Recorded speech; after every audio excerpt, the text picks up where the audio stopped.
जैसा कि आप देख पा रहे हैं, आपके सामने संदर्भ, प्रसंग, व्याख्या और काव्यगत संदर्भ है। इसकी मैं कैसे लिखा जाता है कक्षा 10 के एग्जाम बोर्ड में, उसके बारे में बताऊंगा और किस प्रकार से लिखा जाता है उसके बारे में भी बताऊंगा। और कक्षा 10 के एग्जाम बोर्ड में हमेशा पूछा जाता है कि निम्नलिखित पद्यांश में से किसी एक का संदर्भ, प्रसंग और व्याख्या और उसके काव्यगत संदर्भ का स्पष्टीकरण कीजिए। यह प्रश्न हर साल पूछा जाता है और हर तरीके से पूछा जाता है, तो इसके बारे में आपको बताऊंगा। मैंने एक पद्य से एक कविता को लिया हुआ है, उस कविता को बता देता हूँ। कविता कौन है? ऐसा रड़राड़ा करता पर उसको ता संतोष नहीं, छड़ छड़ आगे बढ़ता वह पर कम न होता रोष नहीं, कहता था लड़ता मान कहाँ, कर लूं रक्त स्नान कहाँ, जिस पर तय विजय हमारी वह मुगलों का अभिमान कहाँ। तो यह हमारी कविता थी। पद्यांश में से मैंने एक कविता को लिया हुआ है और उस कविता को मैं आपको बताऊंगा कि किस प्रकार से उसका प्रसंग, उसका संदर्भ और उसकी व्याख्या और उसके काव्यगत संदर्भ को लिखा जाता है।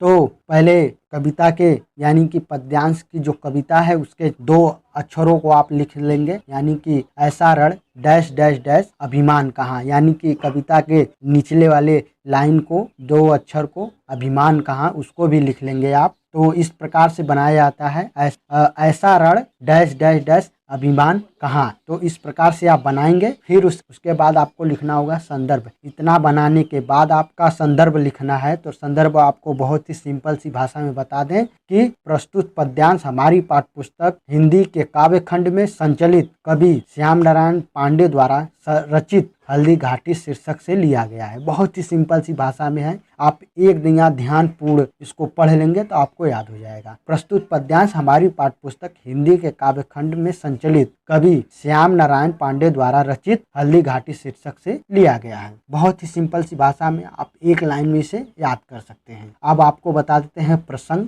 प्रसंग किस प्रकार से लिखा जाता है तो उसके बारे में। प्रस्तुत पंक्तियों, ठीक है, प्रस्तुत पंक्तियों के माध्यम से कवि ने राणा द्वारा मुगल सेना के छक्के छुड़ाने का वर्णन किया है। यानी कि जो श्याम नारायण पांडे जी हैं, श्याम नारायण पांडे जी हैं, जो उन्होंने राणा द्वारा मुगलों के छक्के छुड़ाने का इसमें इस कविता में, पद्यांश की कविता में वर्णन किया है। तो यह हो गया प्रसंग। और उसके बाद आपको बता देते हैं व्याख्या क्या है। तो व्याख्या आपको बहुत ही सोच समझ कर लिखना होगा व्याख्या, और जो कविता में लिखा हो उसी को अच्छे अपनी भाषा में, जितनी ज़्यादा अपनी भाषा में लिखेंगे वह उतनी ही ज़्यादा आपको बेनिफिट मिलेगा, उतनी ही ज़्यादा एग्जामिनर जो है अच्छा सा नंबर देगा। तो व्याख्या किस प्रकार से लिखते हैं उसके बारे में बता दें। यानी कि राणा इस तरह भयानक युद्ध करता था कि वह कहीं रुकने का नाम नहीं लेता था, पर युद्ध भूमि में जैसे जैसे वह आगे बढ़ता था वैसे वैसे उसका भी युद्ध का उत्सव बढ़ता था। राणा प्रताप कहता था युद्ध भूमि में मुगल सेना के नेतृत्व करने वाले उसका मुकाबला नहीं कर सकते, अर्थात युद्ध भूमि में राणा का मुकाबला मान सिंह के बस की बात नहीं है और उसके हाथों राणा का शरीर रक्त सज्जित होगा और कदापि नहीं हो सकता। राणा यह पूर्ण विश्वास के साथ कहता था कि युद्ध में विजय उसकी होगी, यह पूर्ण निश्चित है। उसके जीते जी मुगल सेना अभिमान प्रकट करे, यह कदापि नहीं हो सकता। यानी कि ऐसा राणा रण करता पर उसको था संतोष नहीं, छड़ छड़ आगे बढ़ता वह पर कम न होता रोष नहीं, कहता था लड़ता मान कहाँ, मैं कर लूं रक्त स्नान कहाँ, जिस पर तय विजय हमारी वह मुगलों का अभिमान कहाँ। इस प्रकार से लिखा जाता है आपको व्याख्या। बहुत ही सिंपल सी भाषा में आप इसी तरह से किसी का भी बना सकते हैं और अपने नोटबुक में या एग्जामिनर कॉपी में, एग्जाम कॉपी में बहुत ही बेहतरीन तरीके से लिख सकते हैं। और टापर्स इसी प्रकार से लिखते हैं प्रसंग और संदर्भ और उसके व्याख्याएं को।